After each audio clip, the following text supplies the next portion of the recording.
Bom dia, boa tarde, boa noite, pessoal. Hoje, dando continuidade às nossas aulas de linguística, vamos falar sobre a dupla articulação da linguagem e vamos entender também como isso influencia na economia das nossas palavras, da nossa memória e etc. Ok? Vamos lá.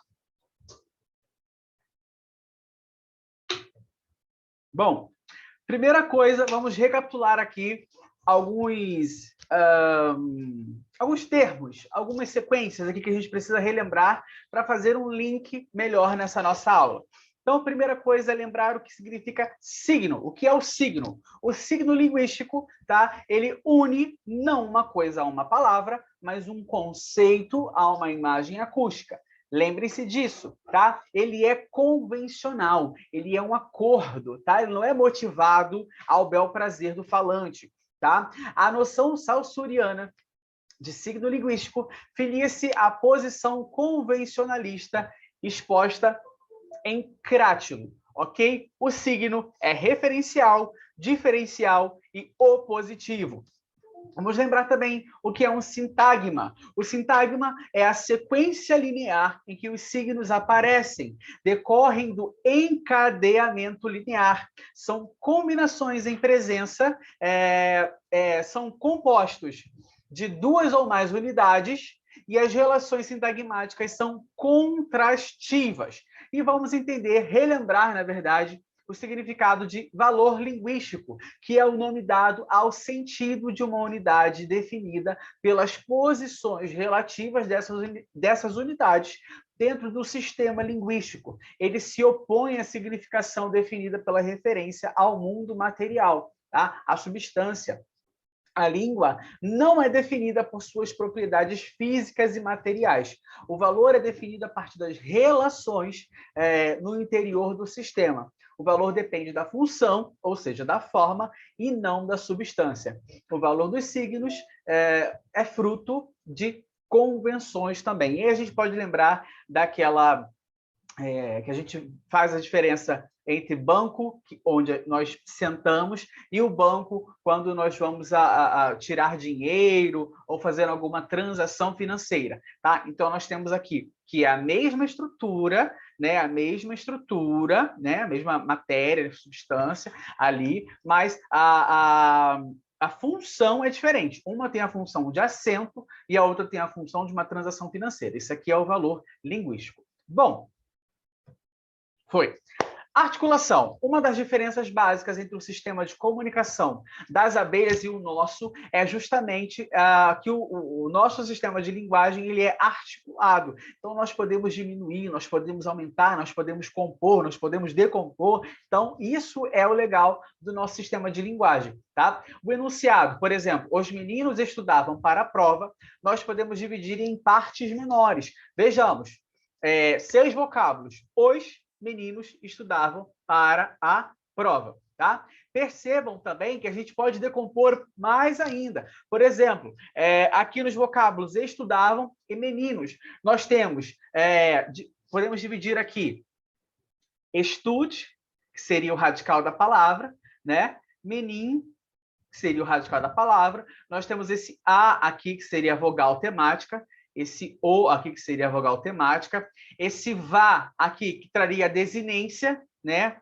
Traria ali o tempo verbal, e esse N aqui, de forma o vão, seriam aqui mostrando a pessoa, né? A terceira pessoa do plural. Já aqui, meninos, eu teria aqui dizendo o gênero, né? O substantivo masculino, e aqui o S trazendo para a gente o número, que seria o plural, tá?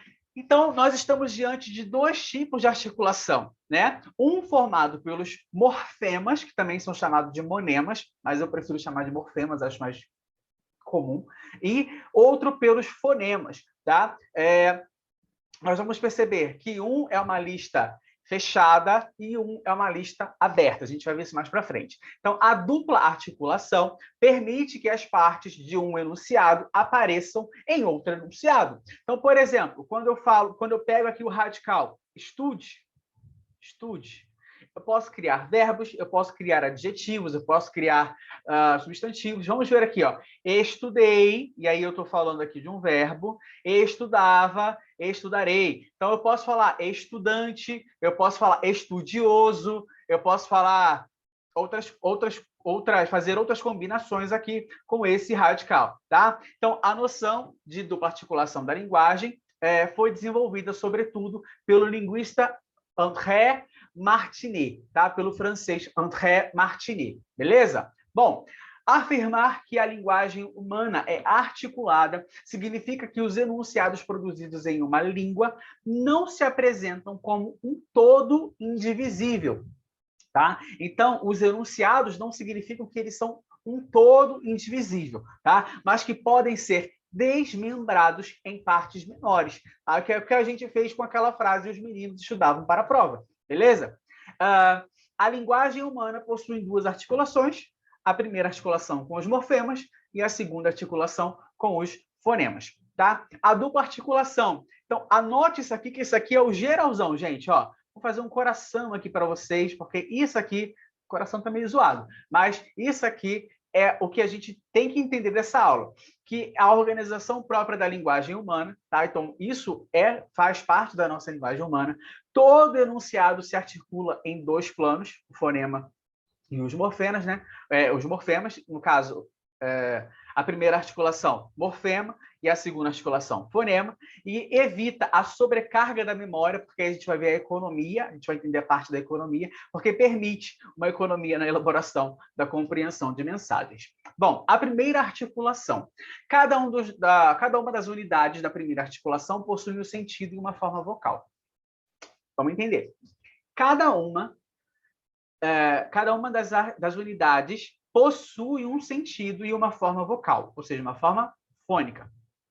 A relação entre sentido e forma vocal, retomada por Martinet, remete à relação entre significante e significado. Então, a gente vê aqui a parte do signo, beleza? Lembra disso? Tá?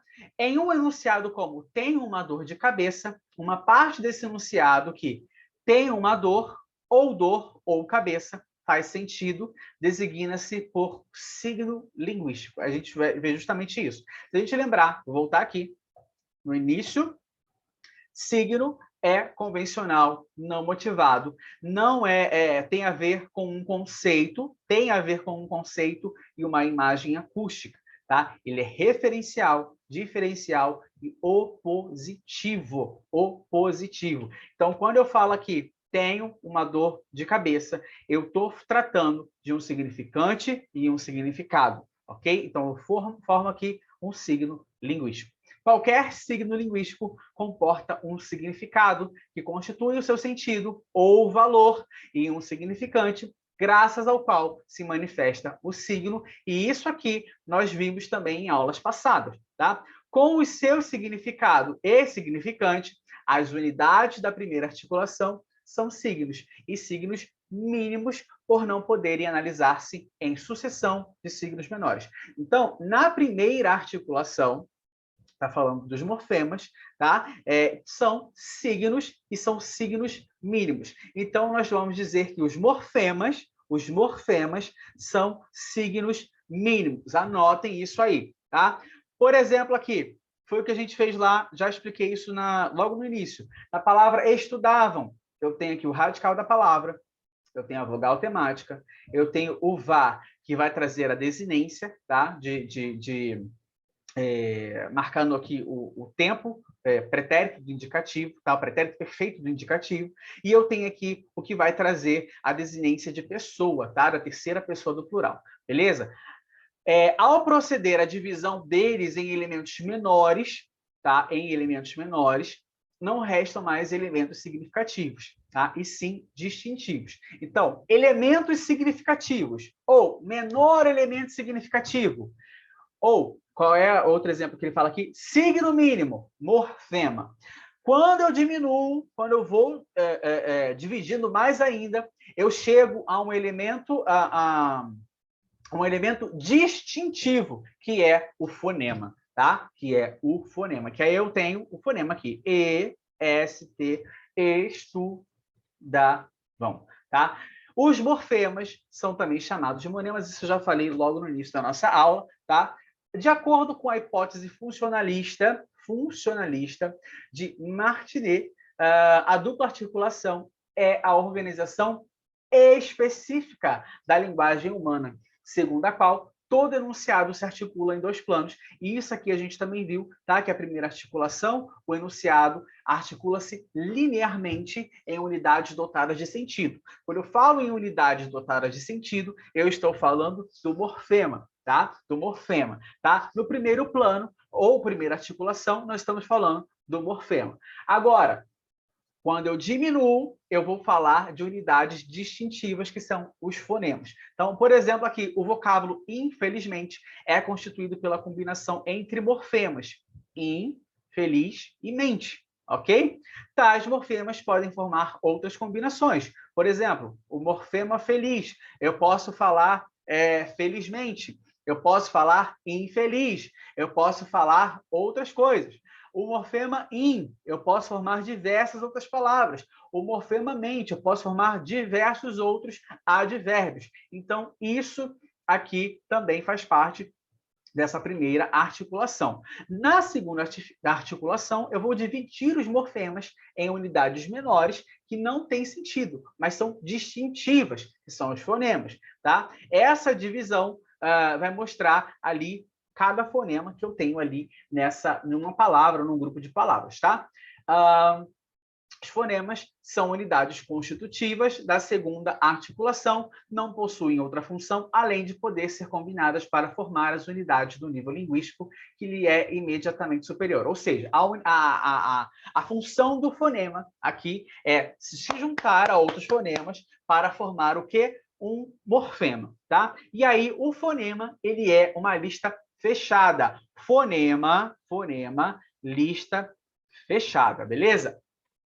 E aí nós não podemos confundir o morfema com o fonema, porque muitas palavras, às vezes, nós temos a mesma estrutura, vamos colocar assim. Por exemplo, quando eu falo aqui do radical S em garotos, e eu pego aqui esse fonema aqui. Ou seja, o morfema de número S, que vai trazer para a gente o plural, o morfema vai trazer o plural, então, porque ele traz um sentido.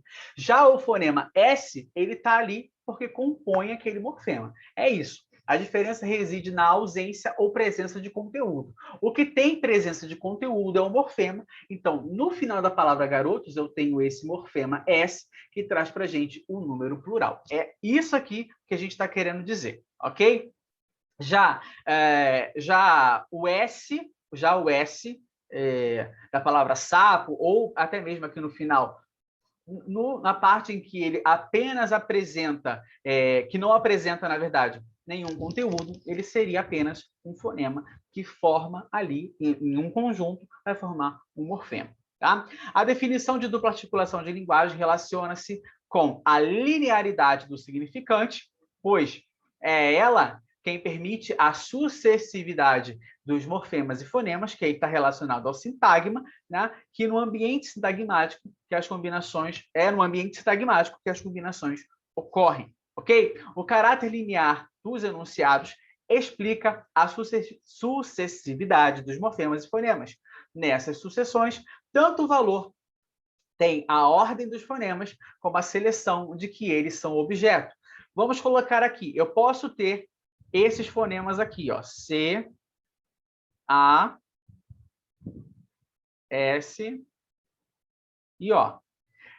Eu tenho 4 fonemas. Eu posso formar a palavra caso, e aí eu tenho um morfema, e eu posso formar um morfema saco. Cada um é distinto do outro. Cada um são formados pelos mesmos fonemas, mas têm significados diferentes, tá? Então, são 2 signos distintos. Vamos entender agora como o princípio da dupla articulação é responsável pela economia do sistema linguístico. O que acontece? A combinação entre 2 fonemas, tá? Ou seja, de 2 elementos da segunda articulação e os morfemas da primeira articulação ocorre de maneira econômica, promovendo um instrumento eficaz de comunicação. Quer dizer que com o mesmo número de elementos, ou seja, de uma lista fechada em um número pequeno, no caso dos fonemas, e de uma lista aberta, no caso dos morfemas, o falante pode produzir mensagens ilimitadas. Ou seja, é o que a gente viu aqui, por exemplo, nesse caso. Eu tenho um número fechado de fonemas e eu tenho um número aberto de morfemas que eu vou trazer diversas palavras, ok? Podendo qualquer sentido associar-se por convenção semiótica, ou seja, uma organização dos signos, a qualquer combinação de elementos fônicos, a língua pode produzir mensagens sempre novas, tá? Capazes de traduzir, teoricamente, qualquer tipo de experiência, valendo-se de um número muito reduzido de fonemas. Com não mais do que 50 fonemas, qualquer língua é capaz de formar um número grande de morfemas. Então, eu tendo 50 fonemas na minha língua, eu consigo formar vários morfemas. É isso que está querendo dizer aqui. Tá? Então, por exemplo, o número de enunciados possíveis em cada língua é teoricamente infinito. Tá? Então, o número de enunciados é infinito, teoricamente infinito, por ser ilimitado o número de morfemas. Ou seja, o número de enunciados está proporcionalmente, diretamente relacionado com o número de morfemas. Tá? Com efeito, os morfemas têm uma lista aberta.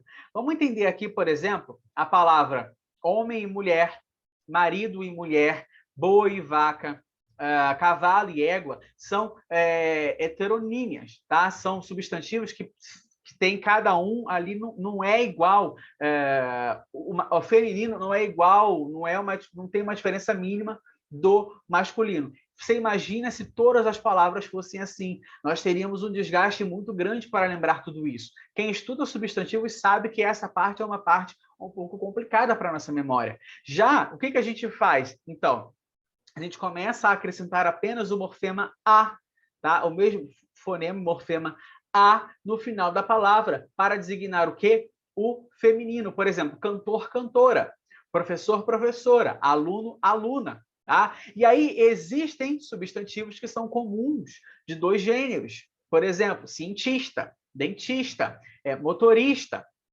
E aí, o que a gente faz a variação? A gente varia com o artigo na frente da palavra. Se for o artigo o, vai ser masculino. Se for o artigo a, vai ser feminino. E isso evita uma sobrecarga da nossa memória. Isso evita uma sobrecarga de palavras. Tá? Então, o princípio da economia da dupla articulação diz respeito à eficácia do sistema de combinação da linguagem humana. Tá? Então, com uma certa quantidade de fonemas, a gente pode criar inúmeros morfemas.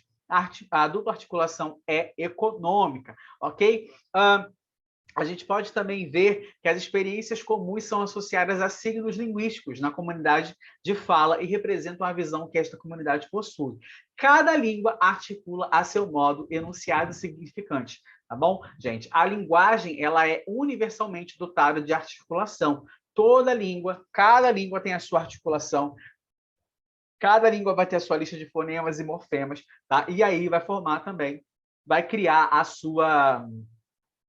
vai fazer a sua economia de palavras, tá? Todas as línguas praticam a dupla articulação, todas elas diferem na maneira como os respectivos pessoas que utilizam, analisam os dados da experiência e servem da possibilidade que lhes oferece os dados órgãos da fala. Pessoal, eu espero que vocês tenham compreendido, que vocês tenham entendido. Não deixa de compartilhar, não deixa de curtir, se inscrever no canal. A gente se vê depois na nossa próxima aula. Um beijo, fiquem com Deus e tchau!